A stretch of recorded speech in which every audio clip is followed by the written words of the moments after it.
Media మిత్రులకు నమస్కారం. Jubilee హిల్స్లో భారతీయ జనతా పార్టీ అభ్యర్థిగా గౌరవనీయులు లంకాల దీపక్ రెడ్డి గారిని ప్రకటించిన తర్వాత ఈరోజు గౌరవనీయులు రాష్ట్ర పార్టీ అధ్యక్షులు రామచంద్రరావు గారు, కేంద్ర మంత్రివర్యులు కిషన్ రెడ్డి గారి నాయకత్వంలో సమీక్షా సమావేశాన్ని ఎన్నికల్లో గెలవడానికి కావాల్సినటువంటి వ్యూహాన్ని నిర్దేశించుకోవడం కోసం అందుబాటులో ఉన్నటువంటి నాయకులందరితో సమావేశాన్ని ఏర్పాటు చేయడం జరిగింది. జూబ్లీ హిల్స్ ఉప ఎన్నిక భాగ్యనగరం భవిష్యత్తుని దృష్టిలో పెట్టుకొని భాగ్యనగరం బాగుండాలంటే, భాగ్యనగరంలో ప్రజల భవిష్యత్తు బాగుండాలంటే ఎంఐఎం గూండాల యొక్క అనుమతితో మనం బతకాల్సినటువంటి పరిస్థితులు భవిష్యత్తులో రావద్దంటే భాగ్యనగరంలో ఉన్నటువంటి ప్రజలు, ముఖ్యంగా జూబ్లీ హిల్స్ ఓటర్ మహాశయులందరూ కూడా ఆలోచించాలని సవినయంగా అప్పీల్ చేస్తూ ఉన్నాం. కన్నీళ్లతో ఒకరు, కట్టెలు పట్టుకొని ఇంకొకరు ప్రచారం చేస్తూ ఉన్నారు. కాబట్టి కన్నీరుకు కరిగిన, కట్టెలకు భయపడిన జూబ్లీ హిల్స్ భవిష్యత్తుతో పాటు ఈ భాగ్యనగరం భవిష్యత్తు మూసీ నదిలో కలవాల్సినటువంటి పరిస్థితి వస్తుంది. కాబట్టి ఆ కన్నీరు ఎప్పుడు వస్తూనే ఉంటుంది. కన్నీరు కారణం వేరున్నది, కట్టెలు పట్టుకొని తిరిగేటోళ్ళ కారణాలు కూడా మీకు తెలుసు. కాబట్టి మేము ఎవరి గురించి వ్యక్తిగతంగా మాట్లాడదలుచుకోలేదు. కానీ కన్నీళ్లకు కరిగిపోతే 3 సంవత్సరాల జూబ్లీ హిల్స్ భవిష్యత్తు గత 11 సంవత్సరాలు ఎట్లుందో ఇప్పుడు కూడా అట్లే ఉండిపోతుంది. కట్టెలకు భయపడితే కప్పాలు కట్టాల్సినటువంటి పరిస్థితి వస్తుందని ఛాయ్ బండలు కూడా చెప్పాల్సినటువంటి దుస్థితి ఉంది ఈ భాగ్యనగరంలో. అందుకని 1200 కోట్లు పెట్టినటువంటి కమాండ్ కంట్రోల్కి ఈ కట్టెలు పట్టుకొని దాదాగిరి చేసేటోళ్ళు కనబడతలేరు.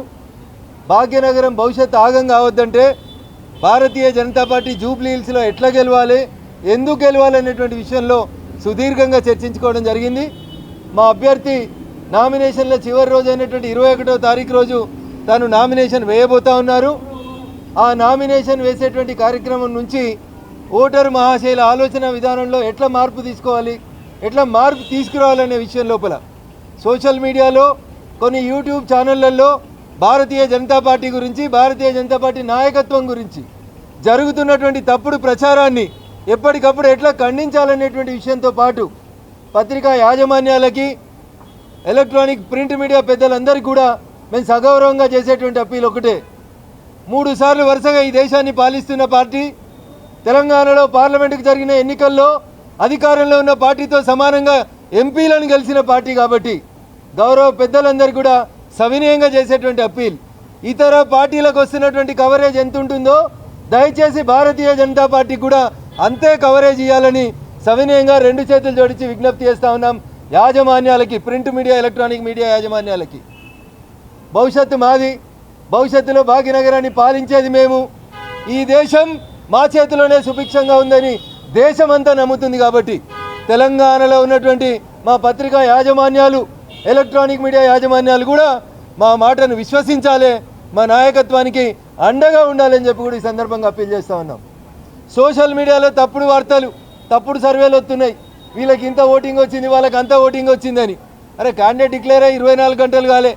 వారి మీరు సర్వే ఎప్పుడు రాత్రి, మీరు సర్వే ఎప్పుడు ఎత్తిరి, ఎవరిని అడిగితిరి, ఏసీ రూమ్లో కూర్చొని సర్వే రిపోర్ట్లు రాస్తారో దయచేసి పార్టీల ఇమేజ్ని డ్యామేజ్ చేసేందుకు ఇట్లాంటి తప్పుడు వార్తలు ఎవరు కూడా ప్రసారం చేయొద్దని మీడియా మిత్రులకి, ఆ యూట్యూబ్ ఛానల్ మిత్రులకు కూడా సవినయంగా అప్పీల్ చేస్తూ ఉన్నాం.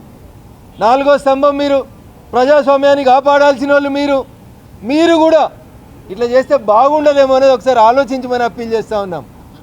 పార్టీల దగ్గర జీతం తీసుకొని పనిచేసేటోళ్ళు ఏది రాసినా నడుస్తుందని రాసుకునేటోళ్ళకు కూడా ఈ అప్పీల్ లాగానే స్వీకరించుండ్రి. వ్యక్తిగతంగా మేము ఎవరిని ఇన్సల్ట్ చేయదలుచుకోలేదు. కాబట్టి దయచేసి ప్రతి అంశాన్ని భారతీయ జనతా పార్టీ నాయకత్వం గమనిస్తూ ఉంది. మీరు రాసే తప్పుడు వార్తలు, మీరు వేసే తప్పుడు సర్వేలు, మీరు మా పార్టీని డ్యామేజ్ చేయాలని చూసేటువంటి ప్రతి అక్షరం బరాబర్ గుర్తుంటుంది. ఇవాళ మేము అధికారంలో లేకపోవచ్చు, మీ మీద చర్యలు తీసుకునే శక్తి భగవంతుడు మాకు ఇవ్వలేకపోవచ్చు, కానీ భూమి గుండ్రంగా ఉంటుంది. It will take a turn అనేది మాత్రం గుర్తుంచుకోండి.